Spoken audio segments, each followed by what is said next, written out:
अल्लाह तेरी याद आती है, अल्लाह तेरी याद आती है, अल्लाह तेरी याद आती है, अल्लाह எல்லா புகழும் அல்லாஹ் ஒருவனுக்கு.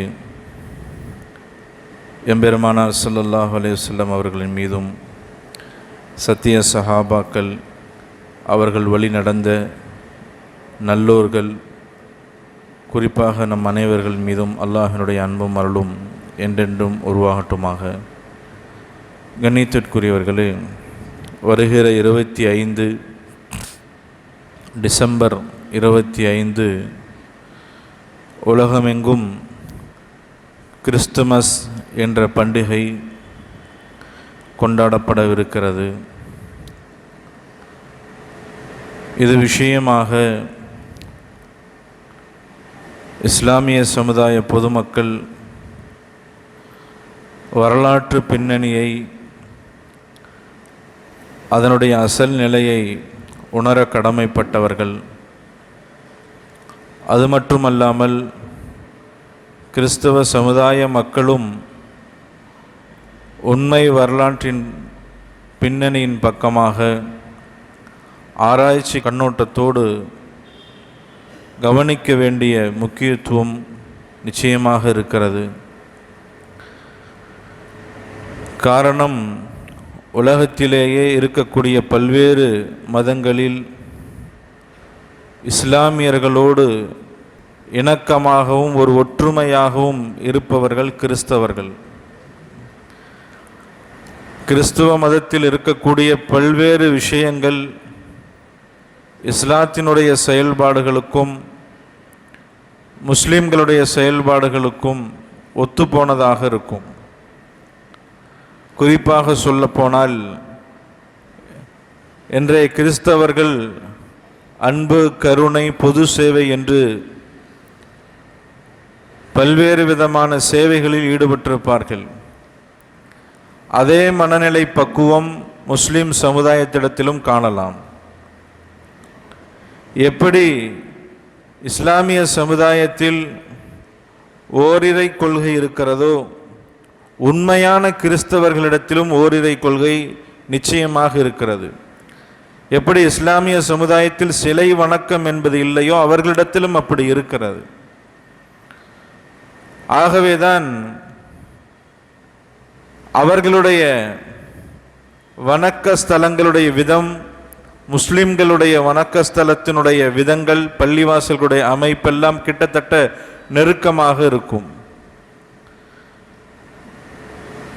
உண்மையில் இயேசு என்று அழைக்கப்படக்கூடிய ஈசா அலைஹிஸ்ஸலாத்து வஸ்ஸலாம் அவர்களை பற்றி அதிகம் பேசுபவர்களும், அவர்களை அதிகமாக நேசிக்கக்கூடியவர்களும், அவர்களுடைய நல் வழிகாட்டுதல்களை உலகுக்கு எடுத்துரைப்பவர்களும், அவர்களுடைய தாயாரினுடைய பத்தினித்தனத்தை உலகத்தில் பகிரங்கமாக குரானின் மூலம் எடுத்துரைப்பவர்களும் முஸ்லிம்கள் தான்.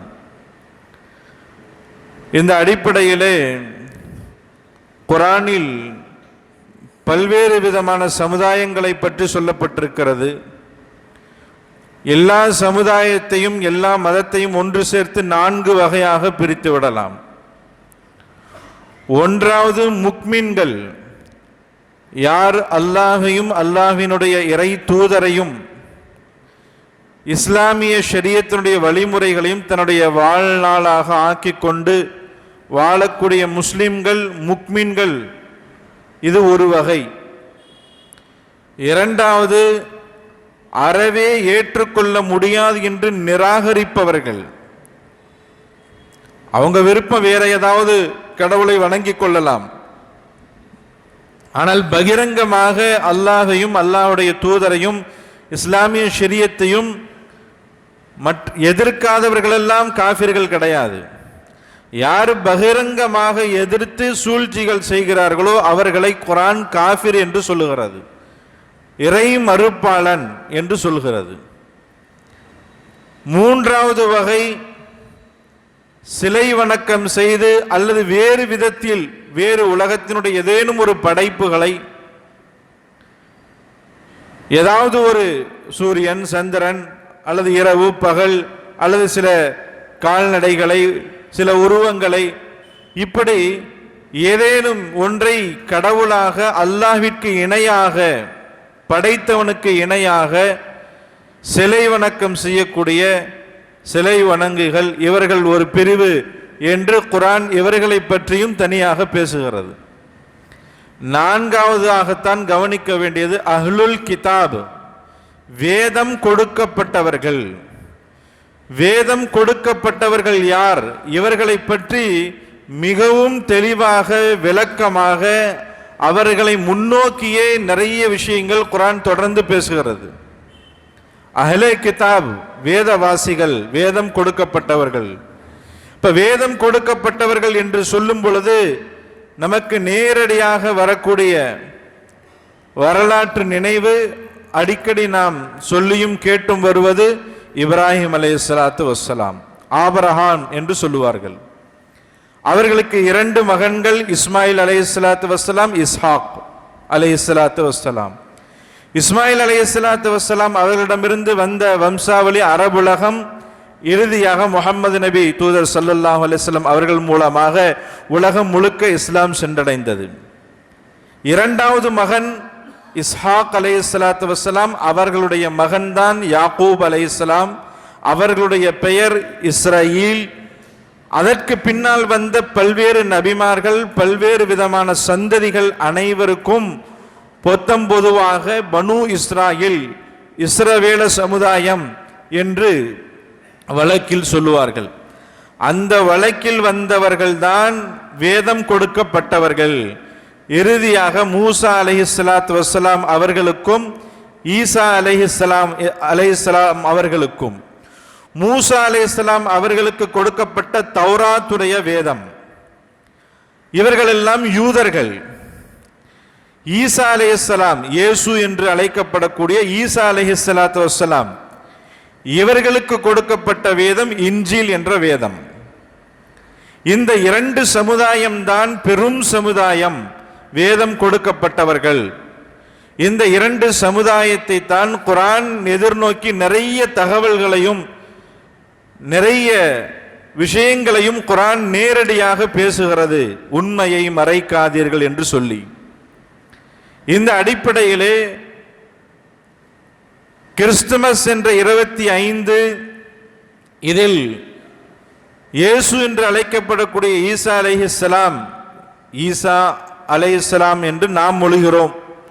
கிறிஸ்தவர்கள் இயேசு என்று மொழிவார்கள், இயேசு என்று சொல்லி விட்டு விடுவார்கள். ஆனால் நாம் ஈசா என்று சொல்லியதோடு அலைஹிஸ்ஸலாம், அவர்களின் மீது அன்பும் அருளும் உண்டாகட்டும் என்று எப்பொழுதும் பிரார்த்தனை செய்தவர்களாக சொல்லுவோம் நாம். இப்ப இயேசு என்று அழைக்கக்கூடிய ஈசா அலைஹிஸ்ஸலாத்து வஸ்ஸலாம் அவர்களுடைய கொடுக்கப்பட்ட இன்ஜில் வேதம், அவர்களுடைய சமுதாயம். இந்த 2 சமுதாயம் பற்றி தான் மிக முக்கியமானது. அதிலும் இயேசு என்று அழைக்கப்படக்கூடிய ஈசா அலைஹிஸ்ஸலாத்து வஸ்ஸலாம் அவர்கள் டிசம்பர் 25 தான் பிறந்தார்களா என்று நாம் பார்ப்பதற்கு முன்னால்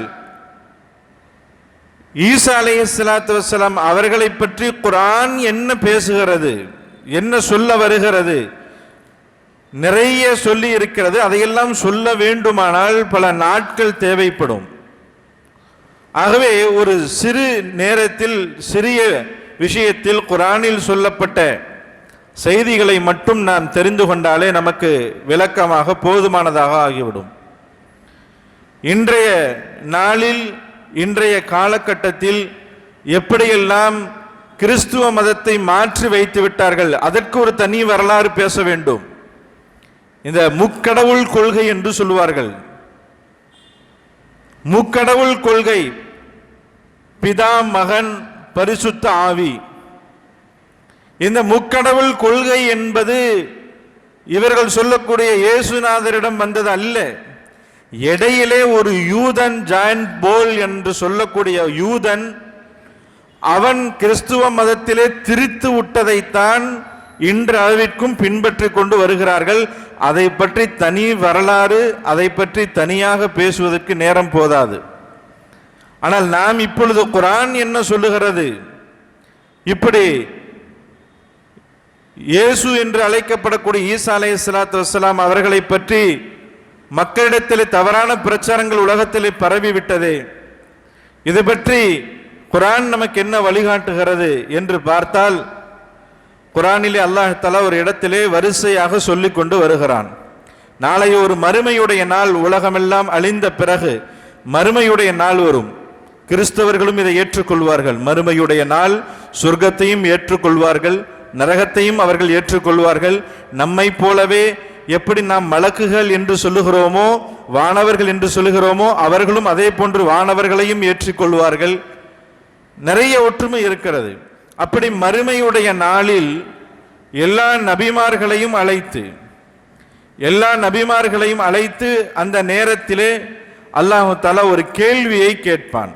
குர்ஆனிலே சொல்லப்படுகிறது, யௌம யஜமஉல்லாஹுர் ருசுல, எல்லா நபிமார்களையும் ஒன்று சேர்த்து பிறகு ஃபயகூலு மாதா அஜிப்தும், அல்லாஹ் கேட்பான், நீங்கள் எல்லாம் உலகத்திலே ஏகத்துவ பணியை செய்தீர்கள், ஓரிரை கொள்கை மக்களிடத்திலே கொண்டு சென்று இறைவனின் பக்கமாக அழைக்கும் பணியை செய்தீர்கள். அவர்கள் உங்களுக்கு என்ன பதிலளித்தார்கள்? அவர்கள் உங்களை எப்படி ஏற்றுக்கொண்டார்கள்? எப்படி உங்களோடு நடந்து கொண்டார்கள் என்ற கேள்வி.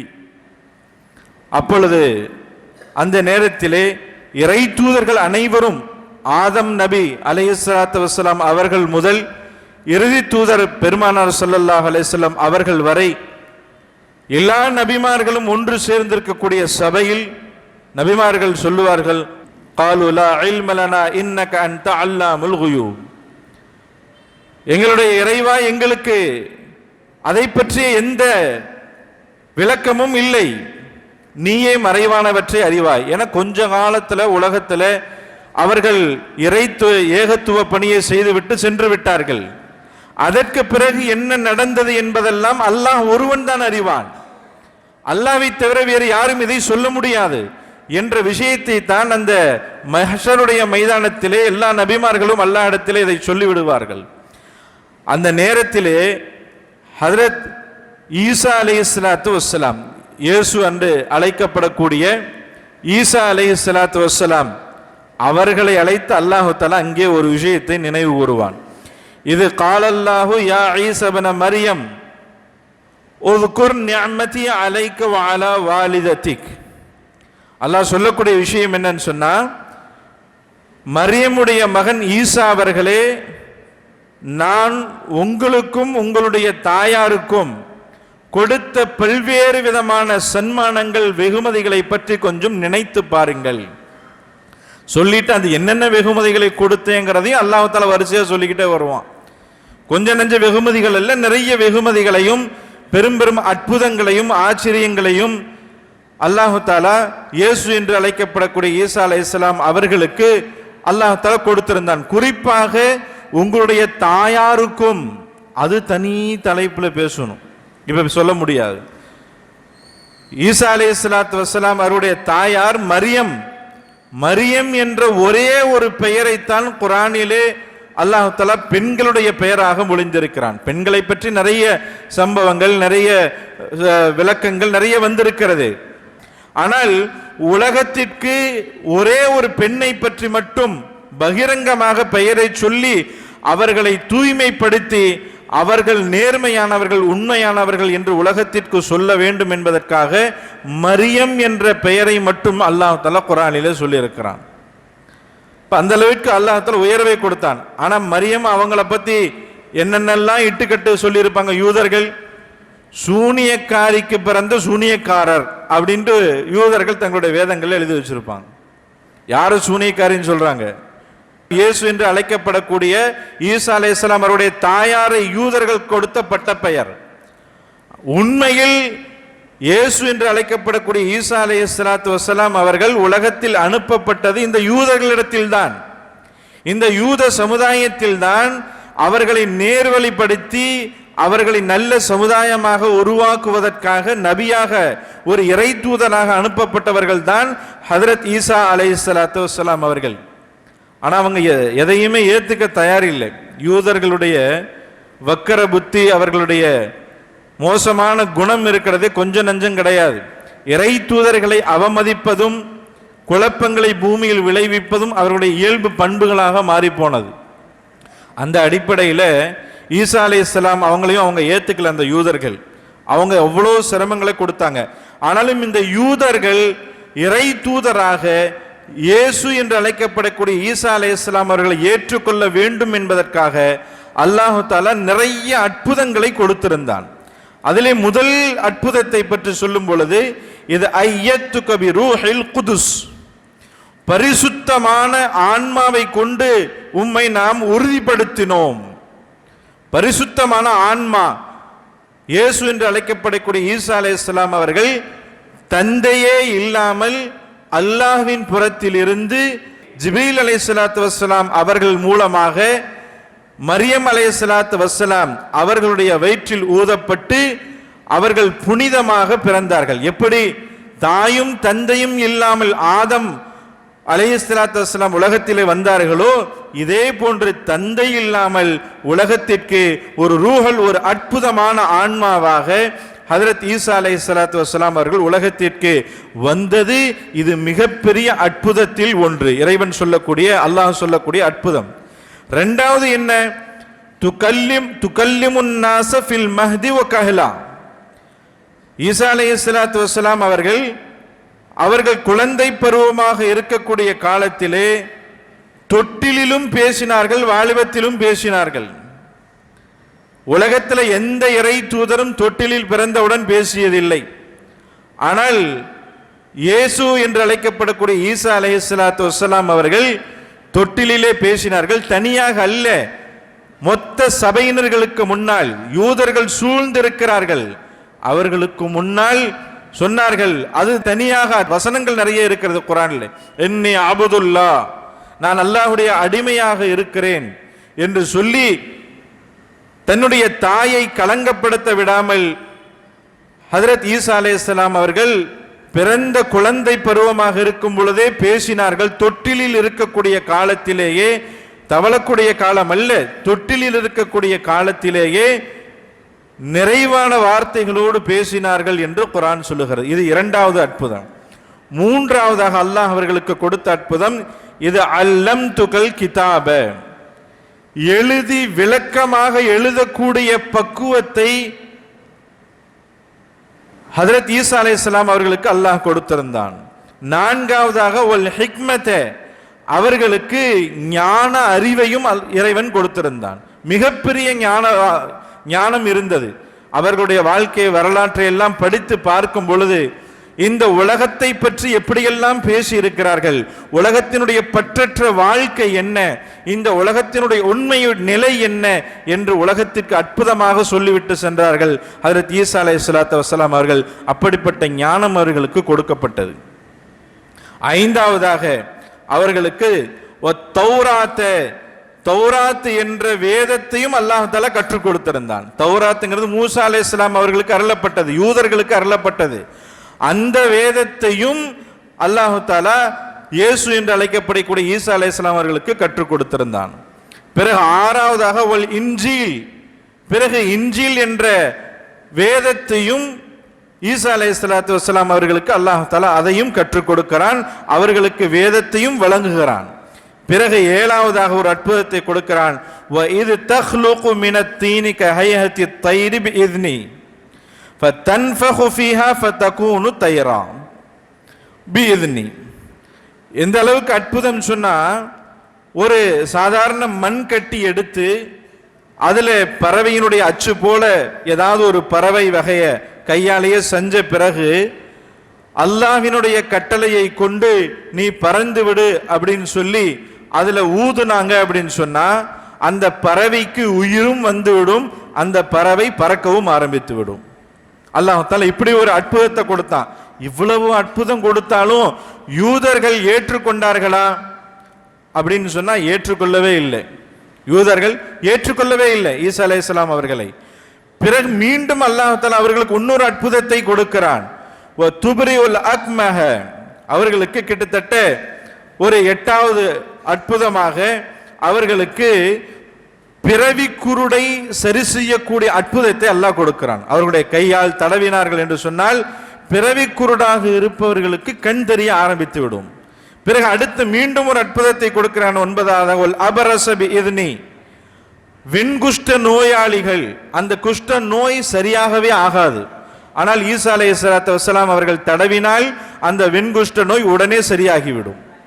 இப்படி ஒரு அற்புதத்தை, அதனால்தான் அவர்களுக்கு மசீஹ் என்ற பெயரும் தடவக்கூடியவர் என்ற பெயரும் குர்ஆனிலே சொல்லப்பட்டிருக்கிறது. இவ்வளவு விஷயங்கள் குர்ஆனிலே சொல்லப்படுகிறது. பிறகு 10வதாக நாம் சொன்னது குறைவு. குர்ஆனில் இன்னும் நிறைய அற்புதங்களை அல்லாஹ் கொடுத்திருந்தான். வ இது துஹ்ரிஜுல் மௌதா பிஇذنி,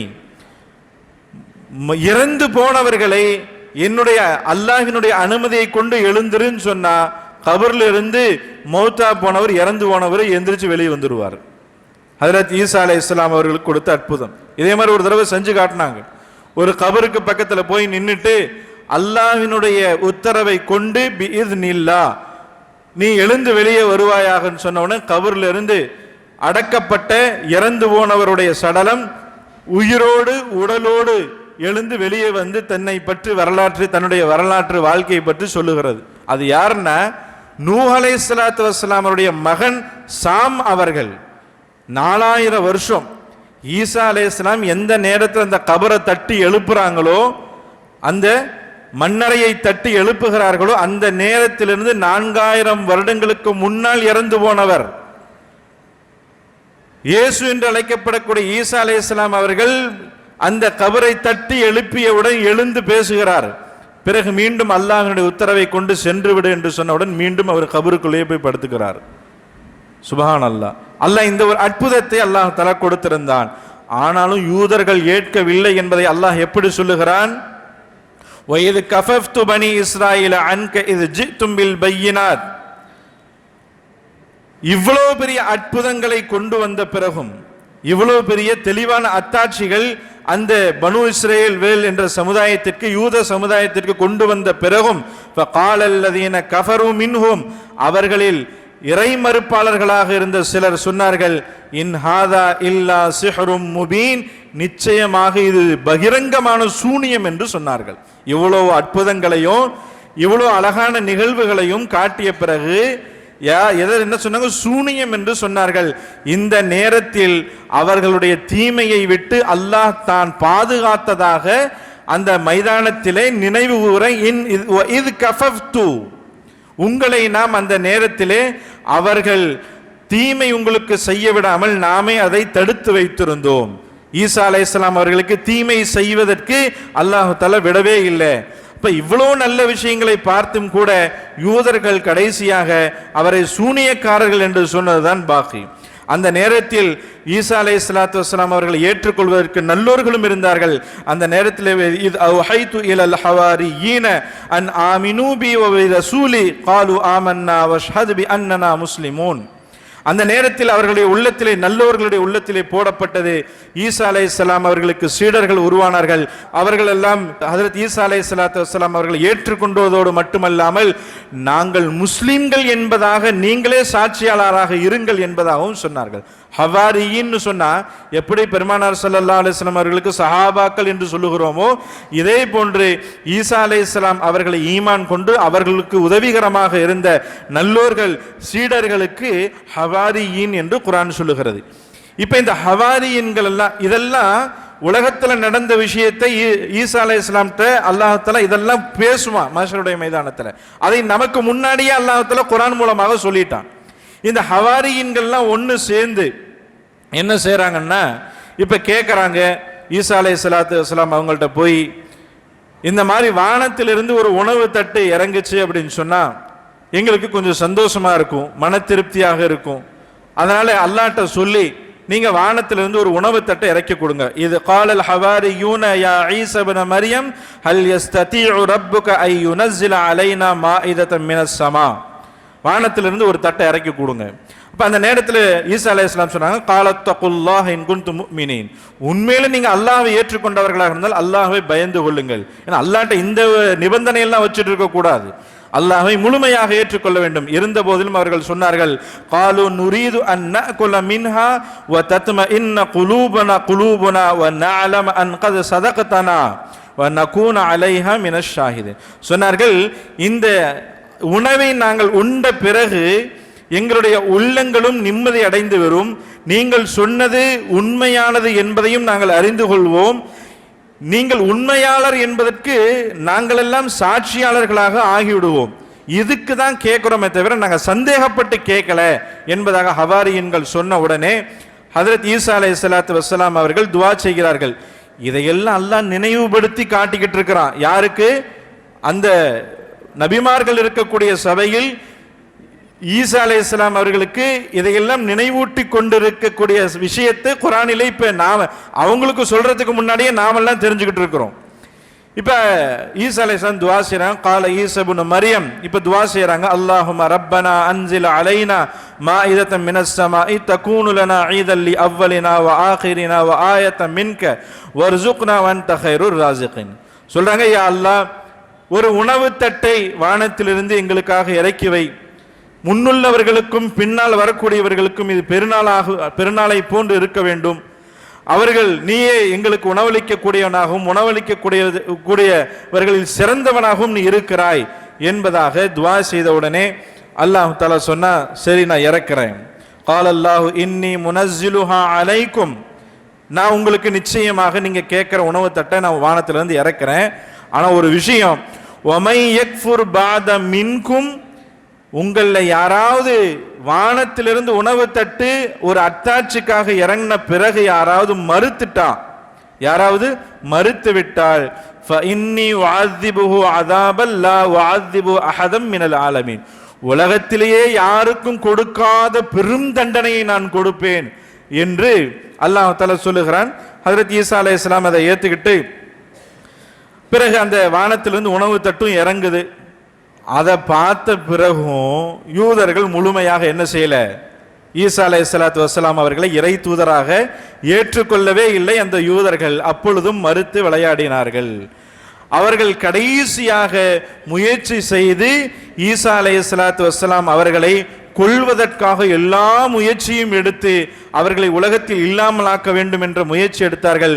ஒரு கட்டத்திலே ஈசா அலைஹிஸ்ஸலாம் அவர்கள் தன்னுடைய 12 சீடர்களோடு ஒரு இடத்திலே இருக்கிறார்கள் என்ற விஷயத்தை தெரிந்து கொண்டு யூதாஸ் என்ற ஒரு நயவஞ்சகன், அவன் அடிக்கடி போயிட்டு வந்துகிட்டு இருப்பான் ஈசா அலைஹிஸ்ஸலாம்கிட்ட, அவன்கிட்ட விலை பேசிட்டாங்க, பணத்துக்கு விலை போயிட்டான். அவனை அனுப்பி நீ போய் நேரா அவன் சபையில போய் உட்கார்ற மாதிரி உட்கார்ந்துக்க, நீ எங்க போய் உட்கார்றையோ அந்த இடத்தை நாங்கள் கண்டுபிடிச்சிருவோம், அந்த இடத்தில் இயேசு என்று அழைக்கக்கூடிய ஈசா நபியை நாங்கள் கொண்டு விடுவோம். அந்த நேரத்தில் இருக்கக்கூடிய யூதர்கள், யூத அரசாங்கம் இயேசு என்று அழைக்கப்படக்கூடிய ஈசா அலைஹிஸ்ஸலாத்து வஸ்ஸலாம் அவர்களை கொல்வதற்கான எல்லா முடிவையும் எடுத்து எல்லா விதமான திட்டங்களையும் தீட்டி கொள்வதற்கு முடிவெடுத்துக் கொள்கிறார்கள். இந்த இடத்தில்தான் அல்லாஹ்வினுடைய நேரடி உதவி கிடைக்கிறது. 33 வயது பூர்த்தியான ஹஜ்ரத் ஈசா அலைஹிஸ்ஸலாத்து வஸ்ஸலாம் அவர்கள், இந்த யூதாஸ் போய் அந்த சபையில உட்கார்ந்த உடனேயே அல்லாஹ் என்ன செஞ்சிட்டான்னு சொன்னா, இயேசு என்று அழைக்கப்படக்கூடிய ஈசா அலைஹிஸ்ஸலாம் அவர்களை வானத்தில் உயர்த்தி விட்டான். அவர்களுக்கு நேரம் காலம் என்பது இப்போது இல்லை. எந்த வயதில் மேலே சென்றார்களோ அதே வயதில் இன்ஷா அல்லாஹ் உலகத்திற்கு அப்படியே திரும்ப உலகத்திற்கு வருவார்கள். வந்த பிறகு நபியாக இருக்க மாட்டார்கள், முஹம்மது நபி ஸல்லல்லாஹு அலைஹி வஸல்லம் அவர்களுடைய ஒரு உம்மத்தியாக இருப்பார்கள். திருமணமும் முடிப்பார்கள், குழந்தையும் பெற்றுக்கொள்வார்கள், தஜ்ஜாலையும் கொள்வார்கள், உலகத்தில் உள்ள யூதர்களையும் கொள்வார்கள். பிறகு நிம்மதியான ஒரு அமைதியான காலத்தை உலகத்திலே உருவாக்குவார்கள். இந்த உலகத்திலே மீண்டும் மரணம் அடைந்து இன்றைக்கும் ஒரு இடம் ஒதுக்கப்பட்டிருக்கிறது, முஹம்மது நபி ஸல்லல்லாஹு அலைஹி வஸல்லம் அவர்களுக்கு பக்கத்தில் அடக்கம் செய்யப்படுவார்கள். இது நம்முடைய அசைக்க முடியாத உறுதியான நம்முடைய ஈமான்.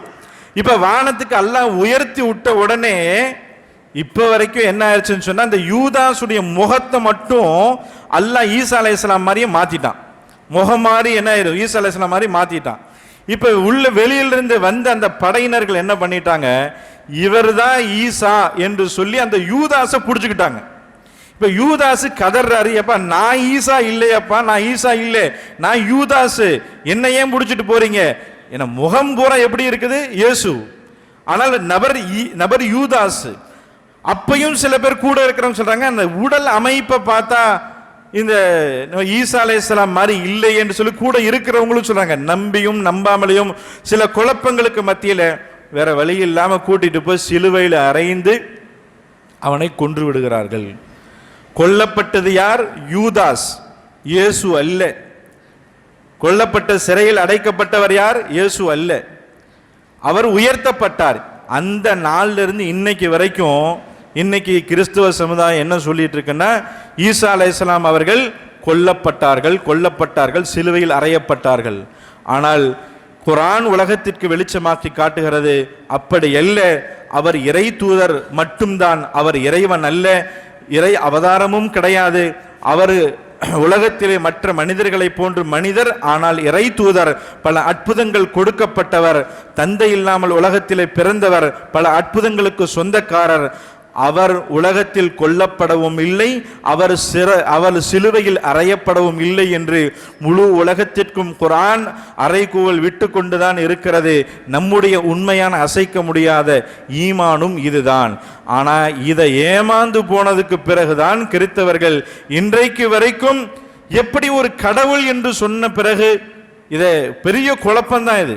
ஏன்னா ஒரு இறைவன் என்ற ஸ்தானத்தில் இருக்கக்கூடியவர் மனிதனாக இருக்க முடியாது. மனித அவதாரம் என்பது அறிவுக்கு எட்டாத ஒரு விஷயம். மனிதனாக இருக்கக்கூடியவன் இறைவனாக இருக்க முடியாது என்பதுதான் உண்மை. இறைவன் என்று சொன்னால் அவனுக்கு பிறப்பும் இறப்பும் திருமணம் முடிப்பதும் குழந்தை பெற்றெடுப்பதும் எல்லாம் தேவையில்லாத ஒரு காரியம். ஆனால் பார்த்தோம் சொன்னா, பிதான் ஒரு கேரக்டரை கொடுத்து, மகன் ஒரு இதை கொடுத்து, பிறகு பரிசுத்த ஆவி இறை அவதாரம் என்ற ஒரு விஷயத்தை எல்லாம் கொடுத்து பெரும் ஒரு குழப்பத்தை அவர்களுக்குள்ளேயே ஏற்படுத்திக் கொள்வார்கள். ஆனால் உண்மையில் அவர் இறைவன் இல்லை என்பது பைபிளை முழுசா படிச்சு பார்த்தா இன்னைக்கும் தெரிஞ்சுக்கலாம். எங்க இடத்துல பார்த்தா இயேசுநாதர் என்ன சொல்லுவார்னா, திரும்ப திரும்ப கர்த்தரேன்னு கூப்பிட்டுக்கிட்டே இருப்பார். எங்க பார்த்தாலும் படிக்கும்போது அந்த கர்த்தரேன்னு கூப்பிடுறாரு, அதை யாருன்னு கேட்டு பாருங்க, அவங்கள்ட்ட கேட்டு பாருங்க. இந்த கர்த்தரேன்னு கூப்பிடுறாரா இல்லையா இயேசு, யாரை கர்த்தரை கூப்பிடுறாருன்னு சொல்லி. அது உண்மையில் நம்ம பாஷையில அல்லாஹ்வேன்னு தான் கூப்பிட்டு இருக்கிறார். அவர் அல்லாஹ்வை ரப்பாக ஏற்றுக்கொண்டவர். இப்ப கர்த்தரேன்னு யாருன்னு கேட்டா மறுபடியும் என்ன சொல்லுவாங்க, அவர் பிதா இல்ல அவரும் இறைவனை. அப்ப இறைவன் ஏன்பா மறுபடியும் இறைவனை கூப்பிடுறாரு? அர்த்தம் இல்லாம போகுதா இல்லையா? இப்படி ஆக நிறைய குழப்பங்கள் என்பது நிறைய வந்து கொண்டே இருக்கும். ஆகவேதான் மறுமையுடைய நாளில் அல்லாஹ் தஆலா ஈசா அலைஹிஸ்ஸலாம்கிட்ட கேட்பாங்க, நீங்க உங்களையே கடவுளாக அல்லது உங்களுடைய தாயாரையும் கடவுளாக எடுத்துக்க சொல்லி நீங்க சொல்லிட்டு வந்தீங்களான்ட்டு அல்லாஹ் கேட்பான். இயேசு என்று அழைக்கப்படக்கூடிய ஈசா அலைஹிஸ்ஸலாம்கிட்ட ஈசா அலைஹிஸ்ஸலாம் சொல்லுவாங்க, சுபஹானக், யா அல்லாஹ், அந்த தப்பெல்லாம் நான் செய்யலை, நீ பரிசுத்தமானவன், உனக்கு தெரியாம கிடையாது. ஒருவேளை நான் அப்படி சொல்லியிருந்தா அது உனக்கே தெரிஞ்சிருக்கும். நான் அதுபோன்று சொல்லவே கிடையாது. மாறாக ஓர் இறைவனாகிய அல்லாஹ்வை தவிர வேறு யாரையும் வணங்கக்கூடாது என்றுதான் நான் சொல்லி வந்தேன். நீயே அதற்கு சாட்சியாளனாக இருக்கிறாய். எப்பொழுது உலகத்தை விட்டு நான் வெளியே வந்து விட்டேனோ அதற்கு பிறகு என்ன நடந்தது என்பதற்கு நீயே அறிந்தவனாகவும் நீயே கண்காணிப்பவனாகவும் இருக்கிறாய். அதே போன்று அந்த அடியார்களுக்கு நீ தண்டனை கொடுத்தால் அது அவர்களெல்லாம் உன்னுடைய அடியார்கள் தான். ஒருவேளை அவர்களை நீ மன்னித்தால் நீ உயர்ந்தவனாகவும் மதிநுட்ப மிக்கவனாகவும் இருக்கிறாய் என்பதாக ஈசா அலைஹிஸ்ஸலாம் அவர்கள் அல்லாஹ்விடத்திலே பேசி முடிக்கிறார்கள். ஆக கண்ணியத்திற்குரியவர்கள், இதெல்லாம் குர்ஆன் சொல்லக்கூடிய சம்பவம். ஆனால் இந்த வரலாற்றை, உண்மையை, நிலைமையை நம்மவர்கள் கூட நிறைய பேர் புரிந்து கொள்ளாமல் செயல்படக்கூடிய விஷயத்தை இந்த சாண்டா கிளாஸ், கிறிஸ்துமஸ் தாத்தா அப்படின்னு சொல்லி ஒரு கோமாளிக்குள்ளா போட்டுட்டு அதை வச்சுட்டு ஒரு கிறிஸ்துமஸ் மரத்தை வச்சுக்கிட்டு இதெல்லாம் இட்டுக்கட்டப்பட்ட பொய்கள். சமீப காலங்களில் ஒரு 1800 கிரேக்கர்கள் மூலமாக அங்க இருக்கக்கூடிய சில பேர் மூலமாக திரிக்கப்பட்டவர் தான் இந்த கிறிஸ்துமஸ் தாத்தா. அவரும் ஒரிஜினல் தாத்தாவெல்லாம் கிடையாது. அவர் ஒரு நல்ல மனிதனாக வேறொரு மனிதர் இருந்திருக்கிறார். அதை வைத்து சில உருவங்களை கொடுத்து சில வடிவமைப்புகளை கொடுத்து இவர் குழந்தைகளுக்கு பரிசு கொடுக்க வராருங்கிற பொய் பித்தலாட்டங்களை எல்லாம் உருவாக்கி ஒரு சமுதாயத்தில் இட்டுக்கட்டப்பட்ட ஒரு விஷயத்தை பழக்கிவிட்டார்கள்.